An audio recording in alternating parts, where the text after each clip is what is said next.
We're streaming. All right. So we'll call the meeting in order here at 6:30 on the dot. In terms of our agenda, we do have a quorum. We have 3 of the directors here in person. We have Raid called in. Lou is tentative to make it from what it sounds like. Proof of notice, we've had this up on the exit gate board as well as the website within the required amount of time. I did send over to the board members with the presentation deck. The meeting minutes Maria had sent over earlier today for December. So looking through those, I don't believe we had any, I didn't see any changes. If anyone else did. No, we're good. Okay. Okay, I'll motion to. Okay, we have a motion to dispose of the waive the reading of the minutes and approve as presented for December's meeting. Do I have a second? Second. All in favor? Aye. Aye. Aye. Okay. Looking at the agenda, we'll go through the status reports. In terms of the financial reporting, we got the manager's report late yesterday, so these are all preliminary numbers because we still have to go through all the GL accounts and look at the transaction, and then we're going to circle back, obviously, end of the year with the CPA to see if there's anything we need to do from a journal entry perspective. So it will take about another probably week, I would say, before they're final. I'll share the new project reporting template that I put together. It's about 90% done, but it's about there. We'll release that pretty quickly here. And then the committee status reports, and then we'll go through a update for the annual meeting. We'll look at the tennis court fence replacement. We had all 3 of those quotes finally get vetted through, and then the tennis court gate replacement, handle them separate. And then just to discuss the process review and redesign item that we had talked about last meeting, I think December we talked about it. We have a little bit more, if you want to call it, detail around it now. Okay. So. Okay, in terms of financials for the month here, you can see we had some overages that forced the gatehouse as well as utilities. We're looking into the gatehouse because security services is again over. We need to see if U.S. Security or Allied, whoever they're calling themselves, Universal now, if I did not believe they were supposed to put a 3% price increase through until January, but this would be the 2nd month in a row. I'd like to understand again why there's no communication when they're actually going to do something like that. Sure. And then utilities was over, and that looks like Duke double charged. So after they put in the fixtures, they had the regular bill and then they had the new bill. So we'll work to sort that out and get that squared away. Everything else, I mean, you can see we took care of the 2 journal entry reversals from last month, the social committee that had incorrect booking. And the other item, that miscellaneous portion on the gatehouse there, that's the the guard bonus that we wanted to make sure fell into the right segment versus being just stuck in G&A miscellaneous. So now for the year, we did not make the stretch target to get back to where we flat year over year. We still had a profit margin overall of I believe it was, I want to say 1.5% after everything. But at the end, I mean, if you look at the top line income where we took the biggest hit is total payout, or you want to say credit, and then refunds on income for people who moved and whatnot and everything, came out $31,000 from that whole Avalon issue that we had at the beginning of the year.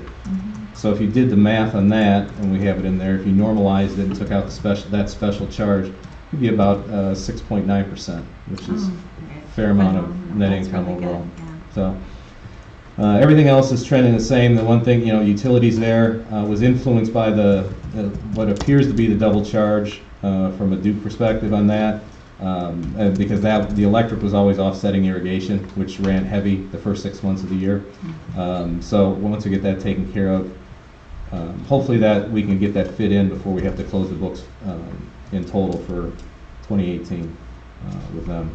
So other than that, it's pretty straightforward. Reserve expense, 93,000, that goes up next year, and then we will process the journal entry to take the whatever was left over in the routine infrastructure maintenance account and then journal entry it in there. So that was like 22,000. We'll put into the That'll be a balance sheet transaction. We'll move the money from that account into the reserve, the pooled reserve account. Okay. So like we've done that the last, I think, 3 years. Excellent. Let's see, from a key metrics perspective, looking at it, our average expense days on hand for the entire year, and this fluctuates throughout the year, but on average for all of 2018, we had 463 days on hand, which right now we ended last year, December 31st balance had 419 days on hand. So, a free operating surplus balance is about, over 250,000 at this point. Net Excellent. income, yeah, see that on the net income, you can see how it dipped to 1.4. We have the stretch target next year at 9.5, but it was about 6.9% when you excluded that, but the charges just at the Yeah. income level for the Avalon credit item. So unfortunately that we'll see, 2019 hopefully here is going to run cleaner on that, and then we can see if we can get to the stretch to get to 9.5%. In terms of receivables, as you can see, the greens there follows the usual seasonal patterns. Yeah. So it dropped down in December, which was basically, it ended up being 4.6 of the revised revenue base overall. So the thing to note here, and we'll see it definitely, hey Lou. We'll see it on this slide here. In terms of our overall assessments, 83% of our assessment dollars, the 23,000, are made up of 3 accounts.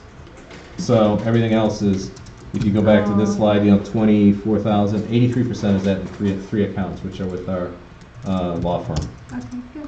So, you strip those out, you've got really no collection issues whatsoever on that. That's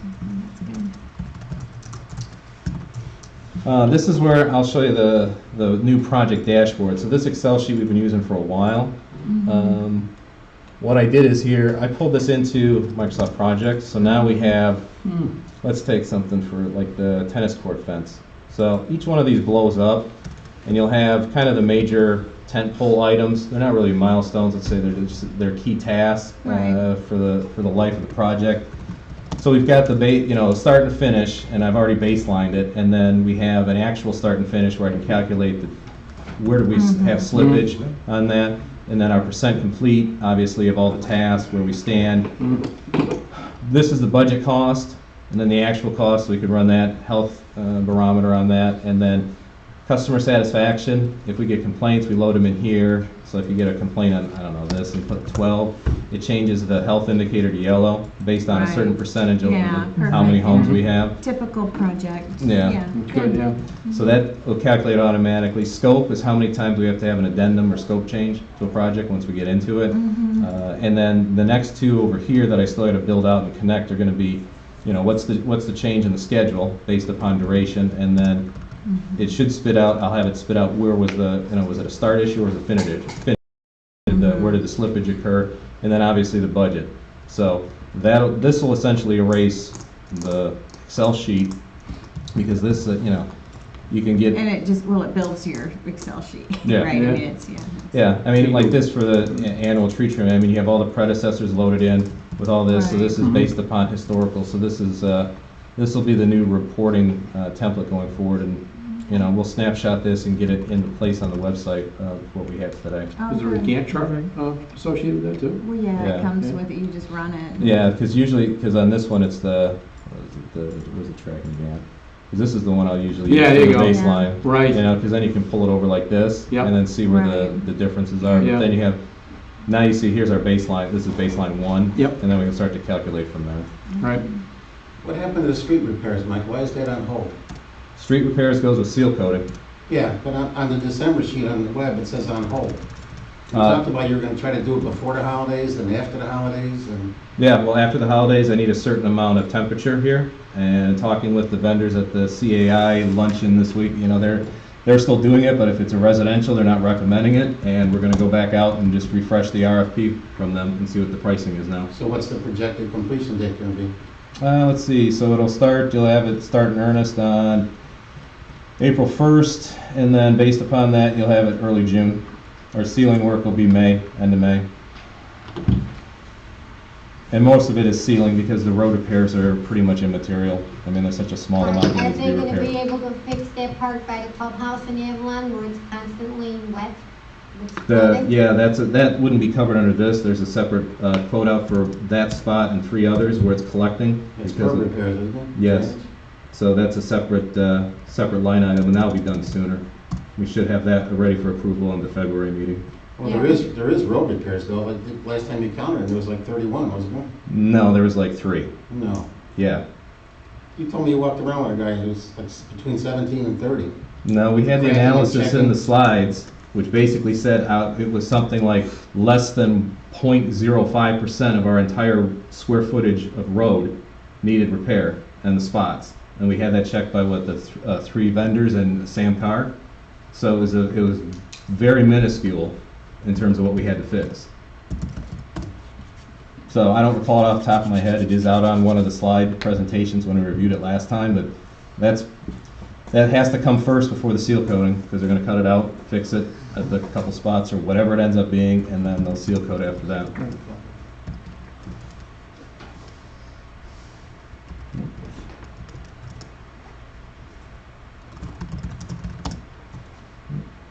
Where did my presentation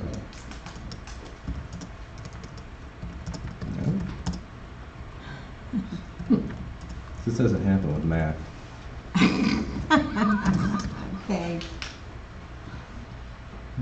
Call Bill Gates, he'll talk to you. Yeah, I'm sure he will. So we'll just relaunch the file.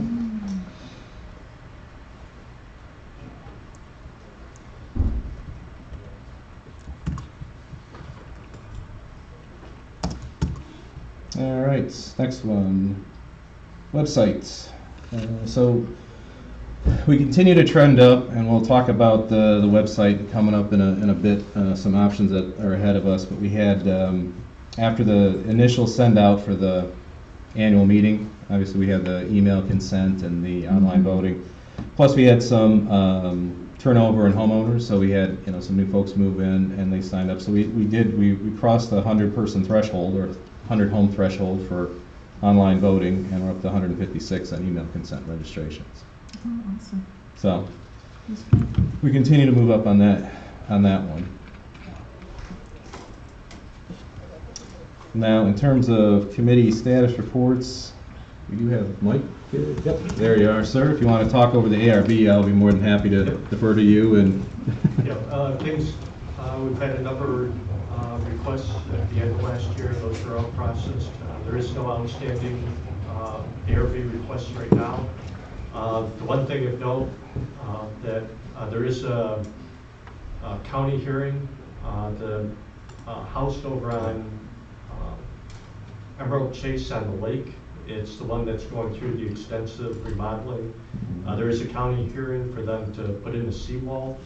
We did approve that ARB way back when Sam Carr reviewed it, and so I see no problem. I was debating as to do we need to send back any notes saying that the Homeowners Association has no objection to the seawall, as long as it's constructed per the covenants and all associated county requirements.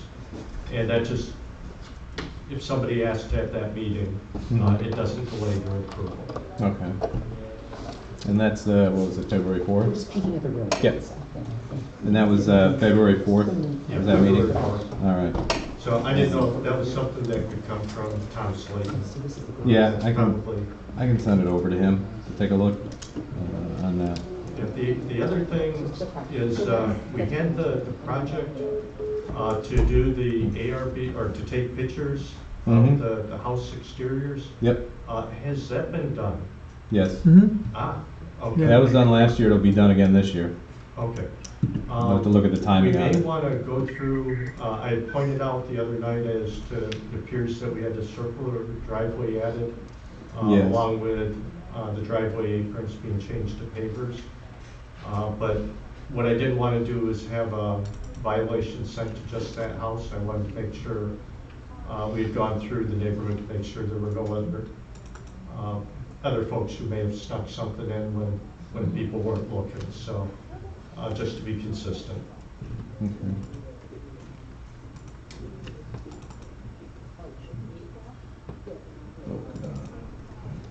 All right, I'll take a look at that, Mike, and can pull it. Okay. Is the ARB board doing anything about the vines growing on the wall and the entrance and all those dead trees as you pull in that you see from the big fancy mansion house on the corner? Thankfully, the ARB does not do landscaping, so I will turn that back to the board. Yeah, we would have to issue a violation on the vines on that. That'd be a part of the normal monthly review. It's on the common wall though, maybe you should just cut them off. Yeah, but we definitely want them cut all the way off because we only cut one side. We're just gonna come back, so they need to get a violation notice too to clear the whole They wall. also have like maybe 5 dead trees where you pull in, it's not very sightly. Okay, can we make a note to take a look at that? Which is the lot? You're talking about at the park? At when you come in at the entrance on the No, right hand right at the side. house. The one that had the palm trees Yeah. behind the sign? Yeah, just Okay. Well, Yeah, so there's some vines on the at common least 4 or area 5. or whatever. Yeah. And I don't know if the trees are just dead or if they're out of season. Okay. They lose their form. I'll send the vines, but I'll look at the trees, because it could be dormant. Yep, They're stepping about one by one. so. Mike, is this appropriate time to ask a question about covenant enforcement cases that we've got going on? Sure. Do we have any? Let's see, right now, We have 9 pages of yeah, we have 9 pages of violation in terms of something moving to official, ahead of, out of our process, taking legal action at this point. Yeah. Mediation or in court? No, we do not. We had one that was at that point, and then it was subsequently reconciled. So, and then that was taken care of later last year, but we don't have anything in terms of on the cusp of any kind of legal activity from a covenants enforcement perspective. I don't like to complain, and I don't, I can believe live and let live, but we've noticed a tendency of people to, put their trash or recycling out days, weeks in advance, and also a tendency of people to not do things like cleaning the roofs, pressure cleaning. And I would just ask the board to consider coming down a little harder on people for those types of violations. I think the neighborhood's getting a little seedy, and we're in, Animal Chase, in the bigger houses. I think that's something that the board could stand to enforce a little more rigorously about. And I know from the roofs, that is one of the focus points coming into the new year, because that was identified late last year, something we need to, make an effort to get the notices out on that. But to your point, I have noticed even in our neighborhood that, I understand you put it out early if you leave out of town, something like that, but some of it is getting out a little bit way too early. Yeah, and also the yard waste too. I mean, Yeah. it's picked up on Thursday, and, I understand people can't coordinate with their yard people, but, we've seen them out, Yeah. the Tuesday, the week before, and it sits there for a whole week. And I think the documents say the night before, 6 o'clock Yeah. the night before. Night before, yep. Yeah. Okay.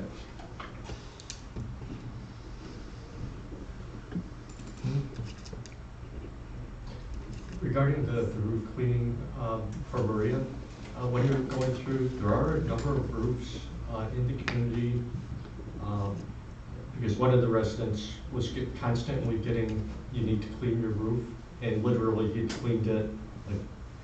And the problem that he has is a number of people who have dark roofs have painted the vents and all that stuff, which is a good thing to do for preserving them. The problem is the roof is actually clean. It's the paint that's leaching off, that's leaving a stain. So the easiest thing to look at, for example, is Avalon, since they have a light roof. When that roof gets dirty, what you see by the vents where they haven't been painted is the aluminum actually is killing the mold. So that's the actual clean portion of the roof. And so you're looking for that staining to determine if the roof is moldy.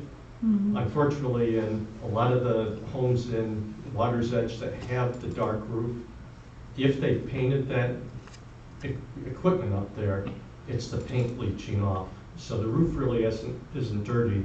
They need to repaint that aluminum stuff to Sure. a darker color. I'm sure the painter said, oh, we'll match the trim or something like that, and that wasn't. So I was looking at this resident's roof, trying to figure out why, and then I realized it's the paint that's actually Right. bleaching. Right, I probably would not have that level of expertise, but if someone called me and, you know, Well, explained that. I'll give Yeah. you the actual Sure. resident's name, but I will agree with Paul, there's an awful lot So- of houses that you can grow. Right, so I started sending violation for roofs to the most egregious ones and in the Turtle Creek. And another option the board can consider is probably sending like a mailing, and the next time a mailing is gonna go out, because I would say 90% of the roofs probably need a letter. And so if I'm gonna send letter, I really have to kind of separate it into, you know, sections. So I can continue doing that, but if you wanna consider sending a mailing, that way everyone is put on notice, to check their roofs or check, you know, their houses or whatever. We talked Kind of about like even a doing a business schedule, didn't we? Typically, We what you would suggested do, doing that a year ago. typically what you would do if you haven't enforced it is you call a chattel shipping letter, you tell people you're gonna enforce it and give them notice and say, this is something we're gonna be enforcing in the future. And then you give everybody a warning and let them know this is something that's coming down the pike. And so everybody gets a notice, this is something the board's gonna be looking at in the future.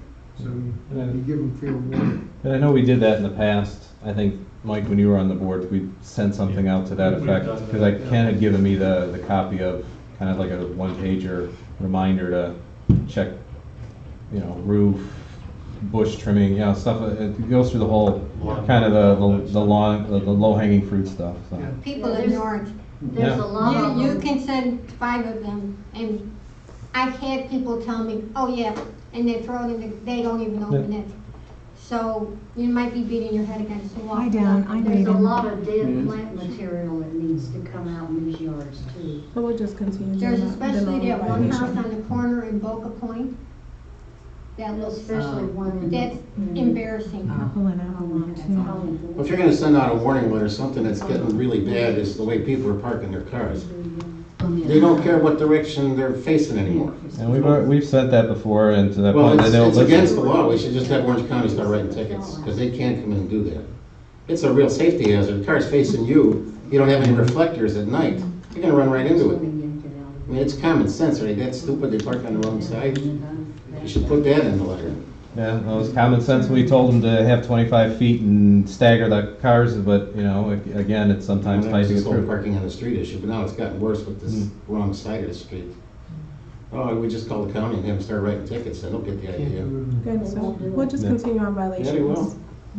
Mike, may I, Mike said, Joe said they would. may I raise one more question, then I'll shut up unless I'm. Yeah, no problem, Paul. Architecturally, there's a house that obviously is very visible from the fountain on Pond 3 that has a collapsing Yep. porch, interior porch, and that seems to be, you know, it's a safety issue, but it's also an architectural eyesore. And I'm wondering if you guys are planning to do anything about that? Yep, I mean, that's what, when I went through the covenant violation report or whatever, that was, we've got, I think, 2 or 3 who are ready to go towards legal, and another, whatever the timing is, we have that laid out, but I mean, that would be one of them, because that's been there for significant amount of time, and it is quite noticeable, because I notice every time I drive by, it's there, and there's been nothing, absolutely nothing done. If anything, it's gotten worse. I mean, it's a real eyesore. You know. So the owner communicated with me, so. But yeah, well, that's been on the list for a while. So Actually, I have a question on roofs. Do we know of any good vendors for cleaning roofs? You wanna kick them. Seems to be so shoddy and half-assed and hit and miss. But, Yeah. I used what was it, AAA roof cleaning or something like that? Triple A's not allowed in my house. Yeah, they did a great job on mine. We have- but, Yeah. He does a good job for Nancy, but he does a lousy job for me. yeah, so That's the problem, finding people that are good. And he's Yeah, going to have like my every other friends. service. Yeah, that's no Yeah. different than anything else. Yeah. Okay, but ARB wise, like, They would definitely come out and look at it, because I called them in the past. Yeah. They went out and met with them They in do the your job, 3 for days. you. They do your job. for Anything else? Oh, Sorry to I'm interrupt. sorry. No. We're all set. Okay. Let's see, social committee. Looks like we completed the holiday light decorating contest. Mhm. And like I mentioned in the November financials, we did have to reclassify the holiday lighting that was incorrectly put to social. That has its own general ledger account, and that was $1,500 moved. So for the month, you were favorable 1,500. Thank you, Nick, for Hey. doing that, Yeah, taking all so- the pictures and everything. I appreciate Yes, it. yes. Yeah, so that's done there. IT committee, two things here on our website. I mentioned this in December.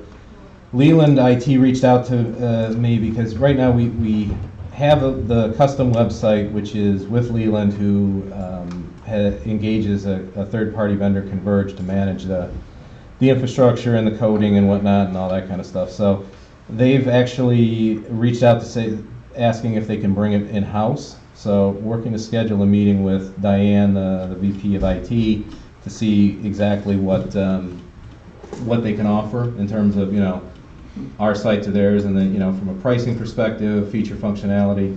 But until we really get to that point where, we have some numbers behind it, if it makes sense, it's going to be status quo. We probably will not deploy too many things in the, upgrades or feature functionality things in that regard. But speaking of, one of the new e-forms we have launched out there, now that we have the exit gate bulletin board, or whatever you want to call it, ready. Previously, we always had a form that we had everyone fill out, send to the security guard. Now it's an e-form. So the e-form It's gets not a PDF anymore? no longer a PDF. So you goodness. post it even for board ARB, Mike, you can actually put in your own on an e-form, and then it would come to Maria and I for approve. One of us would approve, send it to the gatehouse, and then it would get posted.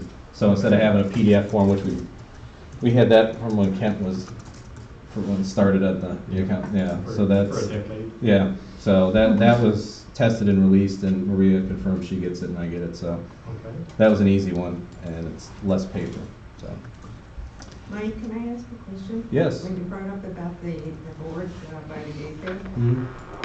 am I wrong, but I thought it was supposed to be a new one that was gonna be LED lighting and so forth? Mm, We yeah. tried. We tried. We did not find anything with the that was cost effective that would fit in the spot, and we were just beating our heads over it. So we just needed something that we just replaced it in that regard. It's one of those things we'll come back and look at to see in the future, does it make sense? But for right now, we're back to the that board. Yeah.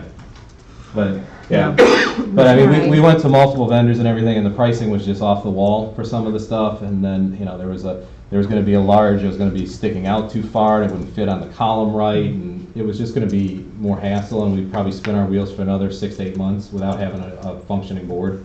Yeah. So we Yeah. just went in the direction to get the board and that light put in on there. So Yeah, it was also kind of tricky to find something that wasn't too commercial, because I mean you've seen it at supermarkets, the really bright LEDs. I mean the tourist shops have them, so we didn't want anything that was not fitting Yeah. for the community, and it was kind of difficult. We had to find something appropriate. It was just back and forth. We got our research, but it just wasn't the right time to do it. So we'll come back to it. Just we need more resources put on it. So. final item, it was communicated to me that Avalon HOA is decided to take over the surveillance cameras at the clubhouse. We do have cameras there on the clubhouse that face the wall, the perimeter wall at the corner by Phillips Landing, or not Phillips Landing, Phillips Grove, excuse me.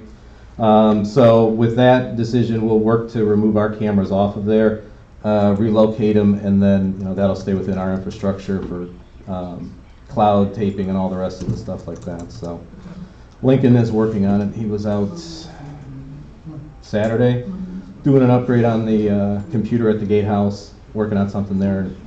He'll have us a quote over hopefully next week on that. So. Infrastructure and access control. Tennis court fence replacement and the gate replacement, as I mentioned, we have 2 slides with the analysis on the quotes we got back on that. Our new benches and trash cans will be installed next week. They're going to start laying the concrete forms late this week, so they'll be done on there. We did have, 4 pine trees at the recreation area that were dead were removed. I think we talked about that. December looks like they're going to fall over. And then the replacement AC heat pump unit, we've got a couple of them in. I think the Alden one was a little more reasonable than what Bright Electric. Correct. Yeah, and another one that was so ridiculously low, it didn't, we need to validate that they understand what they're bidding on and everything. So hopefully we can get maybe 1 or 2 more bids. We're still looking at that, and we can take a look at it in February for an approval. But In the meantime, space heater. yeah, they got the Yeah. space heater. We snagged them off of Amazon up there, which seems to be working pretty well for them. Our pool's damage, our damage claim is still in process, so we should have an update later this week on where that stands from Larson. The tire burn marks in Boca Point, we had DNA Building Services remove those, so so the board will discuss and approve the charge of the homeowner account for that cost of removal at the February meeting. We have to notify the homeowner 14 days ahead of time before we take action on that, so Tom will draft something up, get it sent out, so it'll be the February 20th at that meeting we'll discuss. So, and then the rest of the recreation stuff we can talk about when we get to that slide on this. So, continuing business. Annual meeting and election. So, we prepared the send out 2, which is in the Leland queue. That'll be coming out next week, right, Maria? Yes. Yeah, so that'll be the official send out package 2 per our requirements with the statutes. We did not receive any more than the 3 nominations for the 3 directors up for standing for election. So based on the statutes, it's not required that we have an election then at that point. So there won't be any election, but if we have a quorum of 25% of our 69 homes of the community, we can approve do any general business or any, Whatever we need. traditional annual meeting. And the agenda stays pretty much the same. That'll be in the send out, and then the organizational meeting for the board, always happens directly after the annual meeting where we choose the officers. And then from there, we'll roll right into a regular meeting. Because like I said, we have stuff building up to take a look at. Who are the 3 board members being renewed? Nick, That'd be me. Kathy, myself. Nobody else put their names in? No. No, I'm still here. Nice try, Nick. You can't get out of it that easy. Yep, can't leave. I'm stuck. When is that annual meeting? Because in the handouts, it says 12:30 in the afternoon you sent out. Yeah, and there's Well, in the everywhere else it next says 6:30. packet, if you let me finish, there's a revised calendar. You can always check the website too, because that has the correct date in there. So there's a revised calendar that says 6:30 p.m. on February 20th, and the website has 2019 as well as 2020. All the meetings have now been loaded in there. So you have the next 2 years of meetings on the days, and they're all starting at 6:30 p.m. With the meeting not being until the 20th, why not give it more chance for people to put their names in, instead of cutting it off so early with the January the 9th? Because that follows the pattern that we adopted, which models after the condo rules. So you have 60 days ahead of your meeting for your first notice. You have to declare your intent to be a candidate within 45 days ahead of time, and then the second notice would go out no more than 34 days, is it? No more than that. No more than 34 days ahead of the meeting. So that was put into place when we did the, that was what, 3 years ago? Yeah, 4 years ago? 4 years ago. Yeah, when we did that, and then have online voting also at that point, got pulled in. That was all under that process. So we're following condo rules for everything now? No, just for that.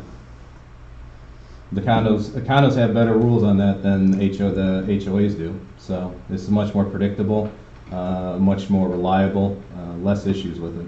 So we moved to that. There wasn't a quorum last year either, was there? No, it was not. Think of All right, the overall 2026 recreation area. So as I mentioned, the benches and trash cans will be installed next week. Get the concrete forms, the bike rack. I had reached out and I given you guys that picture of the, since the one we ordered came damaged, which is currently waiting for its UPS pickup to go back. They'll swap it out for that different circle. They're just waiting on I'm waiting The on an squiggle? ETA. Yeah, Squiggle. I'm waiting on an ETA and when that'll ship. So that'll have to be done with, at another time with the concrete. So I was hoping we can get all the concrete done at once with that. But we still, the table should be in this week, late this week tentatively. So I don't know if we'll get that installed at that time or not, but in talking with Yeah, Mike. we'll wait for the bike. Yeah, Right. that will wait for the bike at that point, just so we can load it up so we don't have, one-off concrete work being done. Yeah. But, excuse me, looking at the spots, we've got to call out where we're gonna have the trash can and all the rest of that stuff, so I'll work with you guys, and I think I used with Nick some of your pictures, your drone pictures, and kinda, Oh, yeah. I didn't have a chance to send them out today, just for that, but we'll have the 3 benches then, and then 2 trash cans. So. Yeah. It'll be nice. Yep. Tennis court stuff we'll get to. The volleyball court, I know Kathy, you and I talked to some people on that from a replacement perspective. We'll jumpstart that again and get it going in earnest here and kind of look at refining what we found from the initial kind of, you want to say, culling of the vendors and go from there. The solar charging station, looking at that, went back, there's actually a couple other vendors I found, so I'm waiting for information back on that.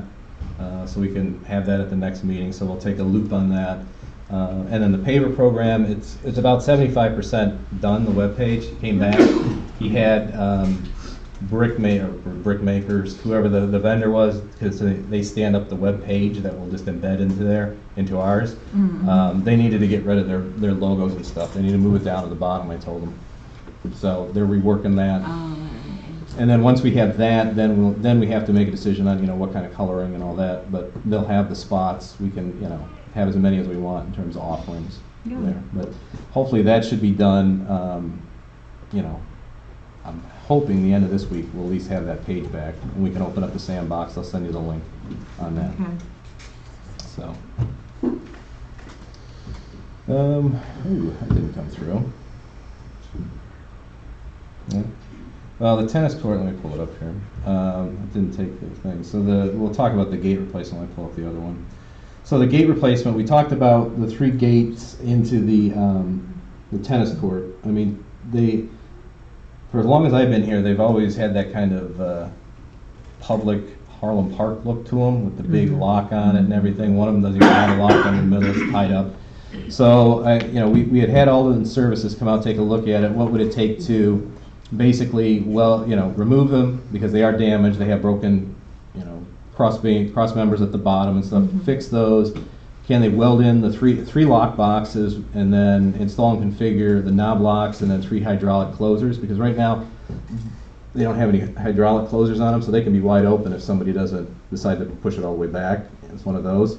And then obviously it would be rekeyed, so we'd need to replace the keys. So looking at these are the same 3 vendors that we had quote out the fence replacement. No limit, they didn't really do that work as much. They were going to subco it. We don't need to have a subco involved on that. There's no real reason for welding and that this isn't really rocket science on that. So we kind of eliminated them from there. Alden, their quote was about $3,300, let's say, on that. And then their lead time to start would be about 5 days, and project duration with welding and everything and paint to match on the box is about 10 days, let's say. So they did respond completely to the RFP. We have confirmed the scope, and we have all their business insurance, licenses, permits, and all the goodies that come across with that lined up. Mossy Oak Fence came in almost the same, really. I mean, 3,300 versus basically 3,600. 7 days to start, basically same duration. They take them off site and do it and bring them back. And all of their stuff is all on file too with Leland there. So, that I think that'll look a lot nicer you know, with an actual Oh, yeah. knob versus the huge, Yeah, I think so too. it's like one of those, when you're showing a home. One of those Yeah. Lock real- boxes, yeah. Yeah. So, I'll open it up for, you know, discussion to the group. Well, I mean, we definitely know Alden. We have a relationship with them, right? Yeah, I mean, they're the ones who handle the front gates, Mhm. Yeah. so. I mean, is there a reason we wouldn't use them? I know Casey and those guys, they've done other, because they're the ones who did the gates at the pedestrian gates on either side and did that whole system, and put that together. And, Those are nice, they're clean, work great. yeah, so, I don't know. I'm not sure to go with Alden so we'd have a motion for Alden for Services for $32. the 3 tennis court gate replacements for $3,290 to be taken from recreation reserves. I'll second that. All in favor? All right. Aye. Okay, thank you. Aye. Yep. We got an extra So- one there. Let me pull up the other one. Did it pull? All right, while I pull up the RFP response on my phone, the program scope here for the fence replacement, as it is looking a little bit worn, is each of the folks, what's it called? Quoted about 560, let's see, lineal feet of the 10-foot high fencing around the tennis court. So, you know, it's for them to strip it off, dispose of it off-site, remove any support beams that are bent and get rid of those, because we do have some that have been hit, bumped into. I mean, you can tell the cross members. Replacing, installing missing support beams, replacing, installing rail ends around the fence that have any missing or broken hardware, and then reinstall with the same, you know, green vinyl coat, chain link, brand new. And again, once I had them requote for the, what's it called? When they wanted to originally cut all the vertical supports out, patch them, and then move them. Remember, we talked about that, and that was gonna be just it sounded yeah. like it was gonna be a Move 'em over. hassle beyond belief. So everybody did end up quoting it back finally on that. So we will keep the same vertical ones. Obviously, if there's a problem, we'll have to replace it. But they said from the initial go-around, there doesn't seem to be any issues with that. And then they will just subsequently be repainted. So, you know, I think that's the best solution for everything. And so I don't know if you guys want to look at it, but I've got it up on my phone. Apologize for that. So you've got No Limit, basically No Limit quoted that at like $9,500. You guys can look at it. And then Alden, I believe, was at like 23,000, and then Almost 24, yeah. 24, and then about 20 grand for Mossy. Yep. Now, the first inclination I had when I saw it about 10,000, he's half of the lowest, is to go back out to him, and yeah, he's the one. He went through it line by line. He matched everything exactly what we want. Wow. You know, Really? same Wow. same lineal feet, 10 feet high. Is he on the vendor list? Yep. Yeah, Wow. and solid reviews by everybody that I called and confirmed with his, you know. Wow. list, That then. Let's give it a shot, yeah. Yeah, I mean, I guess it is chain link fencing. It's not really, it's not really difficult, but I mean, I was just surprised on that. It is the coated chain link, right? Yep. Yeah? Yeah. Because that makes a big difference in cost. Yes. And the different gauges too. Yeah, and it was the same. So it's a like for like. It's just brand new. Wow, that's amazing, he's Well, that let's cheap. do that then. Yeah. So That's pretty impressive. yeah. So between the two, we're actually in right where we would have for the fence replacement from the reserve report. Mm-hmm. Surprisingly enough. So, and obviously, once we get everything straightened out and do that, then it's about 15 days to start, and about, you know, he said 7, but I'm giving him 10. 10 days to do all that work. You know, basically 2 weeks on it. Yeah. But if we're in alignment, I mean, we can make the motion to select No Limit as a vendor for the tennis court fence replacement for, we'll just do $9,500, taken from Recreation Reserve. Yep. Have a second? Aye. Kathy, second. All in favor? All right. Aye. All right. Okay, that's done. New business. On this, I believe we only had the one item for new business that I was just going to simply talk to. which was the process design review. So we have, the ARB violation process, the collections process, document review process, we've got a handful of these processes that, it's probably good from time to time to look at to make sure that, what's written aligns with if the state statutes are applicable, it aligns correctly, or if we need to make improvements on something, then subsequently we can. So Maria dug those out for me, nice enough too, thank you. So we confirmed all that, and we will, I will send them out, and then I've got them headed over to Tom Slayton for review for his analysis, but I'm hoping that from now until February 20th, we have enough lead time where we can obviously get his input and see if we need to make any changes. Some of them may just stay exactly the same, others we might have to make changes, and then we'll deal with it from there, type of thing. So I just wanted to. That's good, it's time we do that. It's I been a long mean, time it should since we- look at it every couple. Several years. Yeah. I agree. So, I'm trying to think any other new business. I can't think of anything right now. I'll open it up to you guys. Nothing We're really. good. Okay. All right, I'll open it up to the folks who decided to brave the temperatures that come out this evening. Lights, the new street lights are not putting out enough light. It's leaving unsafe conditions between houses, a lot of dark area. I know when you selected those, we based it on appearance. I don't think we looked at the specs too much because the lumens on that light is not doing it. Can you get to come out and come up with some different ideas? First of all, we did not look at it just on appearance because we went to other neighborhoods. Spec for the spec, that different we did lights. that. Duke had their engineer come out and look at the solutions that we had from their catalog or whatever their website had. And I mean, it went out for 2 community votes with however many selections we had, because I think we had the one like Ruby Lake has where it doesn't have the diffuser, but it looks, I mean, it's so blinding at 70, It was, Yeah. 70, it was 70 bad. LED, it was They blinding. were brutal. Yeah.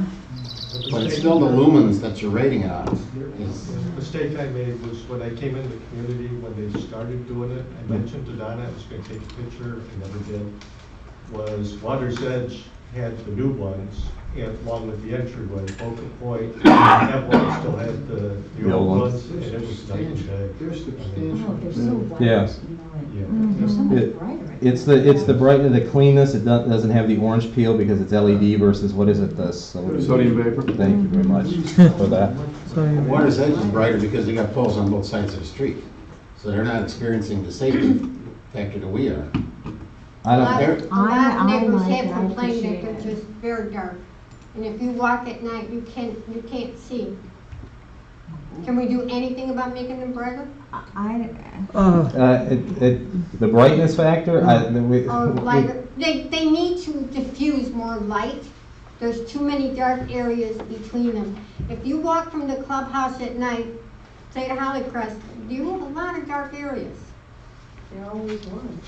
You can Well, get, yeah, I mean, the one that you guys selected is a It's 50 light up watt, every inch of the street. I'm not sure that that's the. and it's putting out 4,100 lumens.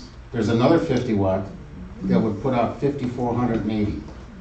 And it's almost the same thing, it doesn't have that top hat as pronounced. All it would do is diffuse it a lot more and make it well, much better. the reason you have the top hat is because if you don't, you have the open globe, then all your light goes straight up. It's a Yeah, waste. it's a The deflector. top hat pushes it down to Deflects the the, trees. yeah, it pushes it down to the sidewalk and to the No, you're road. not gonna. We do have the intent to look at, again, we had always said we'd look at poles, Yeah. places to add a few poles, because, again, we knew we had dark spots with the old ones, but we didn't want to have if you guys put them in based upon the old lights versus the Well, new. and I just think, and that's great, and I think we should do that, but we also need to keep in mind that this is residential, it's not commercial. So I don't, we don't want it lighting tennis courts and, And all the heads that are listed on Duke's site are in the residential tab in their section. Understand. And there is one with a top hat on it that you can get either 60 or 80 watts that's gonna put out either 4,600 lumens or 6,500 and still have the top hat. That's called a Biscayne LED. And that was one of the choices we had. Well, Right. Yeah, maybe- but why not select that? I mean, it's not as pretty, but it's not the. But again, I didn't select it personally. We had the survey results come back on Well, that, maybe and put out a rule question question here again, are people satisfied? Because honestly, a lot of people have complained. Well, Well, wait, wait, how I- many, wait, I've gotten exactly 2 complaints. We've on gotten it. 4. but also, the amount of lighting is also kind of subjective. You may think it's too dark, someone else may find it too light. that's what You I can thought, stand in is that front of your it's house too and bright. look across the It's street, too 2 bright. houses down from the pole, and you can't see the car in their driveway. But, yeah, but I'm still saying to what, if you find it too dark, someone else might find it too light. I mean, like, how we did it was, we looked with Duke and it was all under the residential tab. We believe, I mean, they're the ones who do lights. I mean, that's their profession. So if it was within that scope, we were just focused on, okay, let's get the community's vote, and we let the community vote on what type of look they wanted for it. They were all very minor differences, but, I mean, Okay, it's, so But now maybe it's- now that people have had a chance to look at them and evaluate them. but they've been installed. We're not going to go back, remove them, and do new ones. Yeah. Okay. I'm Duke even sorry, got a that's warning just- on their website about that you better decide properly, because it could be less lighting. I don't know if you looked at that or not. There's no But way the it's thing- less lighting. Pardon? There's no way it's less lighting. You No. have the same poles, you have brighter lights on the same poles. And they're Therefore, white you have lights. more Yeah. light. But the lumens, though, the way it's From- dispersed. From a commercial contractor that does lighting on parking lots, they start their commercial lights at 100 watts. So, I mean, ours, what, you did the research, I mean, I don't know how much our wattage is on ours, 50. but, 50. It was but at 100 is a commercial parking lot. That tells you, That's it's not a true. far step. You're gonna go putting 70 or 80 in, we're getting close to a parking lot. And what I Pokey's mean- got is 70s in their new construction. Yeah, Okay, and then well- we looked at it, and they That were was- literally yes, blinding, yes. driving through at night. I mean, we did let the community Yeah. vote on It this. did, I mean, we, Yeah, We were drove around. focused The three more of us on, were Three of us Yes. drove around. you know, we were focused on the look of stood maintaining under our it, walked the community. neighborhood, right, and it was, yeah, we were And like, Duke this too Engineering much. came out, and I said, exactly, is this going to produce the same as, if not more, of the light effect that we get at night? And they said, yes, you can get the same effect on that. They did say you can opt for the 70, which is what they have at Ruby Lake, without the diffuser on it, and it's an absolutely blinding thing you cannot see driving around at night there. Right. Now, This Kane one would have worked with 70 and a diffuser. well, But the we challenge did, here is that Duke basically gave the association, I believe, an ultimatum. Mhm. They were not gonna support the lights, and we were gonna get a special assessment. Right. So Monthly, nothing was monthly. done. Monthly. Right, but these are all LED. Like, on their website, they show others that are not LED, but the ones we're talking about, That the board spent a year talking about it at these meetings, we did multiple surveys. I don't know what else. well, I'd like to see it safe for the community, that's all. well, You want to leave the houses in the dark, We- and we'll see what happens. we did speak If with, there's start having car break-ins, then we know we made a mistake. The purpose of a street light is to. I don't light think the that Well, street light that you pick is directly a strict correlation to car break-ins. You had you had people leaving their doors unlocked and having it with the old lights. So what does that mean? The old lights were bad? But the We haven't had any car issues with the new lights, so the new lights must be good then, Yeah, right? we haven't had If by one. that logic. The purpose of a street See what light happens. is to light the street and the sidewalk. So that the purpose of the light going onto the sidewalk is so drivers can see people if they're going to enter the street. For lighting the sidewalk, it's to allow you to walk. It is not supposed to be lighting up houses, in between houses, and essentially turning it, well, the purpose of the street light is for the street and sidewalk. That is the purpose of the street light. The one um, with the LED, they're brighter, so. well, There is more output, there's way more light output. we did talk to Duke Energy. There are certain places that we know are dark. There are certain places where they did a 2-house gap instead of a 1, or, you know, there is certain areas that are dark. We can admit on that. But we did talk about getting a few poles added throughout the community. I mean, if you feel like there's a certain spot that really needs another pole added, then just feel free to send it to us. I mean, like I said, We'll take a look. and we're working How on many it, but locations you got already? I mean, we were Right, working on it. We 4. haven't come back to it. Yeah. 4 is what we had identified Yeah. when they first came in. And who's going to support the cost of that, Duke or us? Oh, yeah, we have to pay for all that. Private streets. Yeah. But, yeah. So, I mean, yeah. Now, that's a sensible answer. Well, Thank you. well, of course, yeah. I mean, we talked about that before we were going to put these in because even the old, I mean, there is, I can't speak for the entire community, but I know I walk Boca Point in a circle with my dogs, and there's one certain section in the back that it is very dark. I mean, it's like, where did the sidewalk go? You know, and I brought it up to Mike. I'm like, no matter how bright we're going to make it, it's missing a pole. And we talked about it, and we did intend to, you know, Because if we did the reevaluate. we did the So- before and analysis, because we needed about 8 or 9 poles before, and now we need about 4, maybe 5, let's say. So it went down by a factor of half. Yeah. So I mean, like to Nick's point, that one corner of Boca Point, Yeah. that still needs it. That's still on Yeah. the list. That's So- not moving. Back to the original point, if you feel there's a certain area that you find too dark, just bring it to our attention of where you see it, and we'll, you know, we're gonna evaluate it within what, the month or something? Yeah, We're talking run it with back Duke to- about it, so, Because they got to paint the post. yeah. Now I'm all over them for So that. just- Well, I sent a letter out to the neighborhood watch members that suggested that the more of them leave their driveway lights on and the porch light for security, and that's helped. A lot of them have started doing that again. Well, that's They good. did it right after the car was broken in by Caravel. Had them on for a while, it was good, but then they all started getting away from that. Now I need to do it again. That's another answer. Okay, well, my suggestion still stays open with, if you see dark spots, let us know and we'll consider it. Yes? May I change subject? Yes, sir. The question that I'd like to raise is the question of short-term rentals. Have you guys considered proposing an amendment to our documents to limit short-term rentals? We did have the, was it the bylaw amendment that we had put through on that? Now, are we talking a full amendment to the covenants then? Yeah. Okay, we haven't discussed that at that level. There was a move last year in the legislature, I don't know if you've talked to Tom about this. There was a move last year in the legislature by certain interests to prohibit HOAs from amending their documents to prohibit short-term rentals. Yep. That failed. There is an attempt that's going to be made in the legislature this year to bring it back. Now, right now, DeSantis has said that he's not going to work with Airbnb because he thinks that they're boycotting the West Bank. And if they're boycotting the West Bank, he's not going to do business with anybody who boycotts Jewish interests. Now, if that holds, they may not get what they want, but right now, you know, CAI FLA, which I'm a member of, we're looking at this issue, and everybody in my firm, and I know in Tom's firm, you know, we told everybody, if you're going to amend your documents, do it now.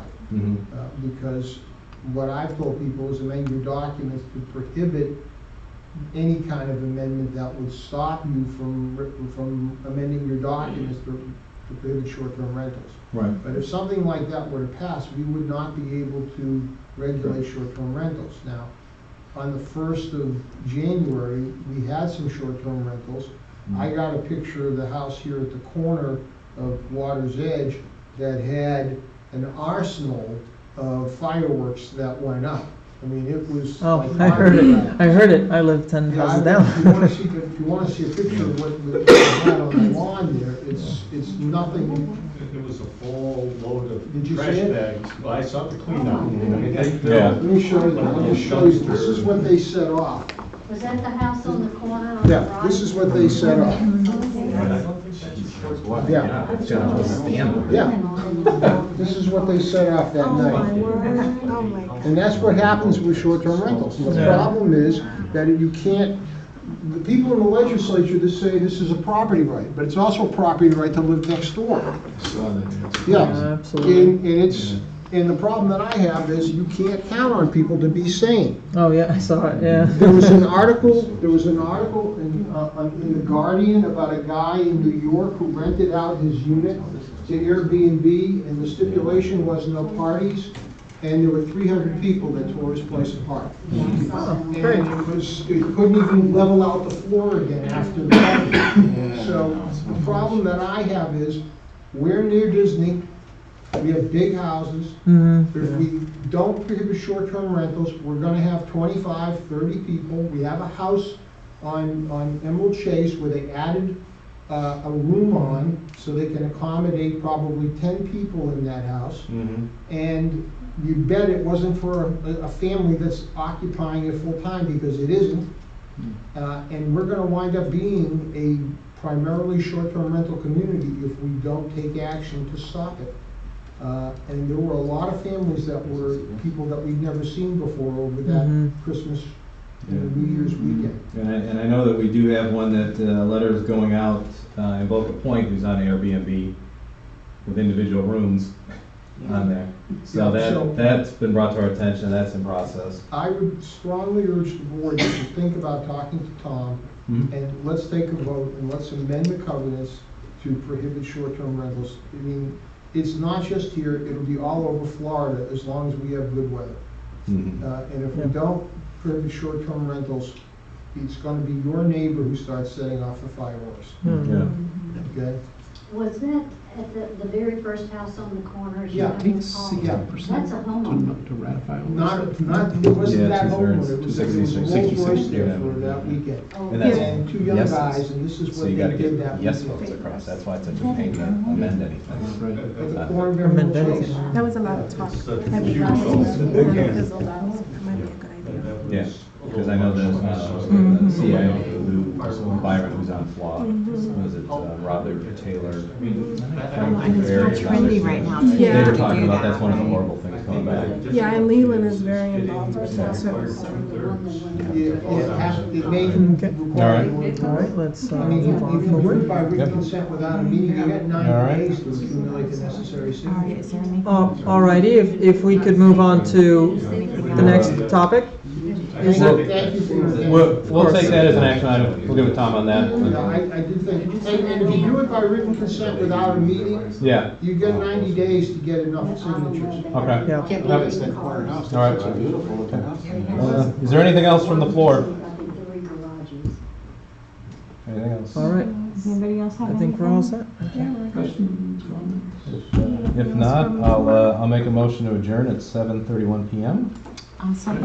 All in favor of adjournment? Aye. Aye. Thank you, we are adjourned, thank you much. Thanks, Ray. Bye, Ray. Bye.